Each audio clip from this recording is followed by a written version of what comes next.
AI impact summit में youth Congress ने भारी हंगामा किया। भारत मंडपम में यूथ कांग्रेस के कार्यकर्ताओं ने केंद्र सरकार के खिलाफ जमकर नारेबाजी की। भारत अमेरिका ट्रेड डील के खिलाफ विरोध प्रदर्शन किया और कपड़े उतारकर मोदी सरकार के खिलाफ नारे भी लगाए। दिल्ली पुलिस ने कई कार्यकर्ताओं को हिरासत में ले लिया है, तो वहीं बीजेपी के अमित मालवीय ने कांग्रेस के प्रोटेस्ट को शर्मनाक बताया।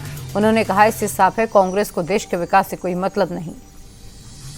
एआई समिट में यूथ कांग्रेस के प्रदर्शन को बीजेपी ने शर्मनाक बताया। बीजेपी आईटी सेल प्रमुख अमित मालवीय ने ट्वीट कर कहा, भारत की गरिमा बनाए रखने की जगह कांग्रेस ने रुकावट को चुना। राहुल गांधी के नेतृत्व में कांग्रेस ने दुनिया के मंच पर भारत को शर्मिंदा किया। इससे साफ हो गया कि कांग्रेस देश के विकास से नफरत करती है। वहीं कांग्रेस ने इस हरकत के लिए अपने कार्यकर्ताओं की पीठ थपथपाई है।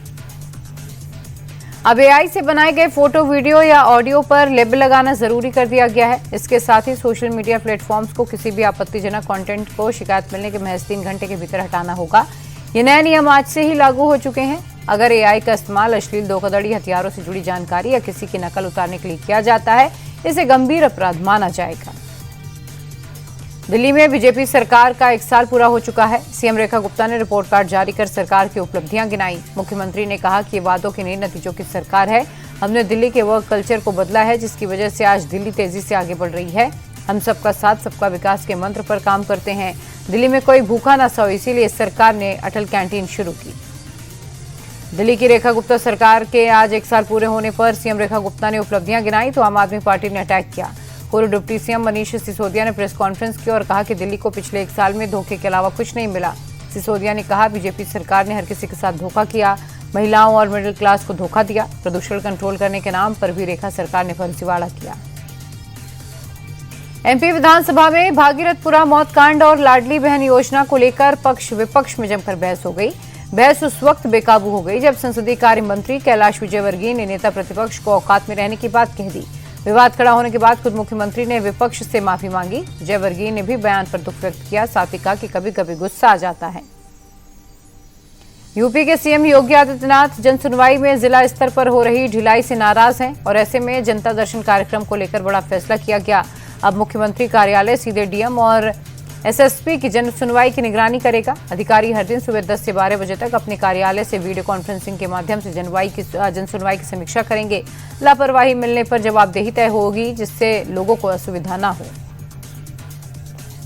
यूपी की योगी सरकार ने अधिकारियों की मनमानी पर नकेल कसने की तैयारी शुरू कर दी। सरकार अब संवाद सेतु ऐप बनाने जा रही है।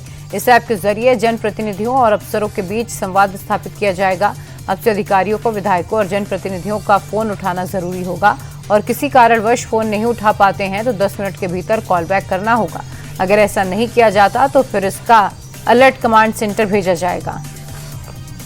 नेता प्रतिपक्ष और कांग्रेस सांसद राहुल गांधी ने आज यूपी के सुल्तानपुर कोर्ट में पेश होकर अपना बयान दर्ज कराया। आपको बता दें, पिछली बार सुनवाई के दौरान राहुल पेश नहीं हुए थे। कोर्ट ने उन्हें पेशी का आखिरी मौका दिया था, जिसके बाद आज राहुल अदालत के सामने पेश हुए। दरअसल ये मामला करीब 8 साल पुराना है, जब 2018 में कर्नाटक चुनाव में प्रचार के दौरान उन्होंने गृह मंत्री अमित शाह पर आपत्तिजनक टिप्पणी की थी। मामले में अगली सुनवाई 9 मार्च की होनी है। एमपी के जबलपुर में दुर्गा मंदिर पर पथराव के मामले में एक्शन शुरू हो गया है। 49 लोगों को हिरासत में लेकर पूछताछ की जा रही है। पुलिस सीसीटीवी फुटेज खंगाल रही है और दूसरी ओर बजरंग दल के कार्यकर्ता सड़क पर उतर गए। जिस मस्जिद से पत्थर फेंके गए उसे जमींदोज करने के साथ ही उपद्रवियों के घरों पर बुलडोजर चलाने की मांग हो रही है। इलाके में फिलहाल तनाव बना हुआ है। भारी संख्या में पुलिस की तैनाती की गई है। कर्नाटक के बागलकोट में शिवाजी जयंती जुलूस पर पत्थरबाजी के बाद शहर में तनाव हो गया। गुस्साए हिंदू कार्यकर्ताओं ने मस्जिद के पास खड़े ठेलों को आग के हवाले कर दिया, जिसके बाद पुलिस ने बल प्रयोग कर हालात को काबू में किया। तनाव के चलते पूरे इलाके में सुरक्षा के कड़े इंतजाम किए गए। आरोप है कि जुलूस जब वहां बनी एक मस्जिद के बाहर पहुंचा तो डीजे की आवाज का विरोध हुआ। इसी बीच किसी शरारती तत्व से जुलूस की तरफ चप्पल फेंक दी गई, जिससे माहौल खराब हो गया।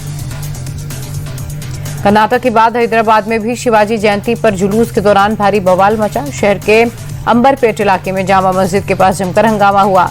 तेज संगीत और नारेबाजी से रोकने पर 2 समुदाय के लोगों के बीच भिड़ंत हो गई। दोनों ही गुटों पर कहासुनी और तीखी बहस हुई। सोशल मीडिया पर यह वीडियो तेजी से वायरल हो रहा है।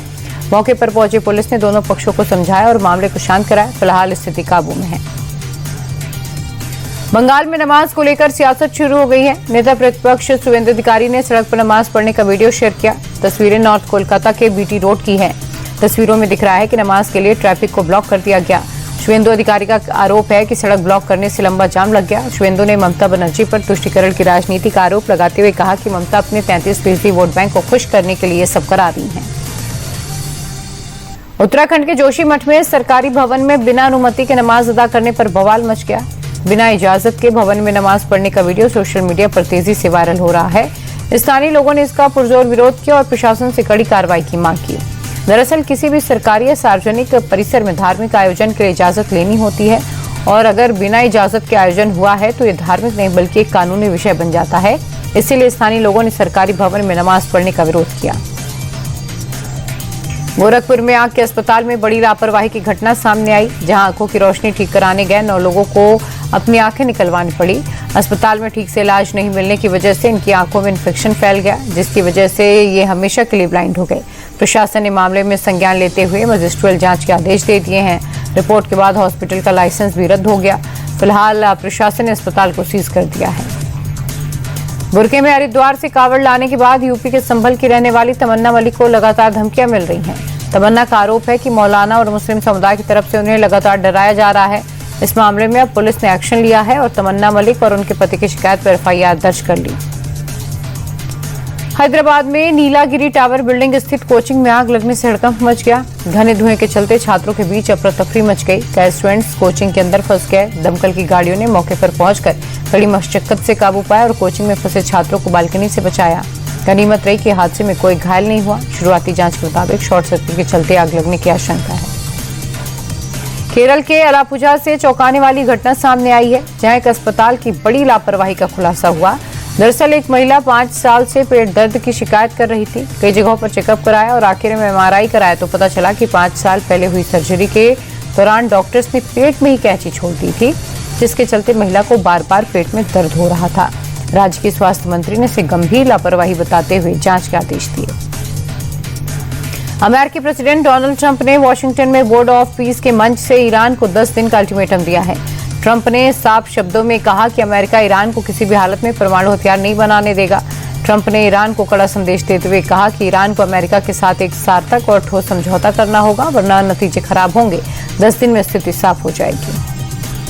अमेरिकी प्रेसिडेंट ट्रंप ने एक बार फिर भारत पाकिस्तान युद्ध रुकवाने का दावा किया। ट्रंप ने कहा कि मैंने दोनों देशों पर 200% टैरिफ लगाने की चेतावनी दी, जिसके बाद दोनों देश संघर्ष रोकने के लिए तैयार हुए। इस दौरान ट्रंप ने यह भी दावा किया कि संघर्ष में 11 महंगे फाइटर जेट्स गिराए गए थे। हालांकि उन्होंने ये नहीं कहा कि फाइटर जेट्स किस देश के थे। अमेरिका में एक बार फिर पाकिस्तान की बेइज्जती हो गई। ट्रंप ने वॉशिंगटन में पाकिस्तानी PM शहबाज शरीफ को बुरी तरह से जलील किया।